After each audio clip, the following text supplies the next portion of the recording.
Deyir Peyğəmbər, sizə xəbər verimmi ən ziyankar adamlar kimlərdir? Ən ziyankar, ən pis adamlar kimlərdir? Kimlərdir? Cinayətkarlar? Xeyr.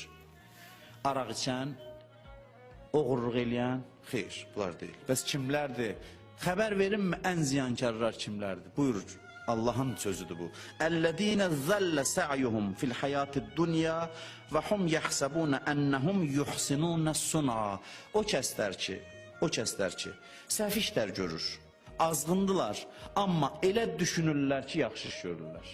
Bundan bir bədbəxt adam yox. Bundan ziyankar yox. Bir adam var, cinayətkardır, azğındır, bilir ki azğındır, bilir ki səhvdir. Deyir inşallah bunun ölənlərinə rəhmət. Bu cinayətkarın ölənlərinə rəhmət. Vay o gündən zehniyyət xarab olub, səhvdir, elə bilir ki düzdür. Elə bilir ki düzdür. Və başa salırsan anlamaq istəmir. Buyurur, Quran buyurur ki ən ziyankar adamlar bunlardır. Pis iş görənlər ən pis adam deyirlər. Pis idi, başa düşər yaxşı olar. Pis iş görüb, pis işini yaxşı sayan və sözündən dönməyən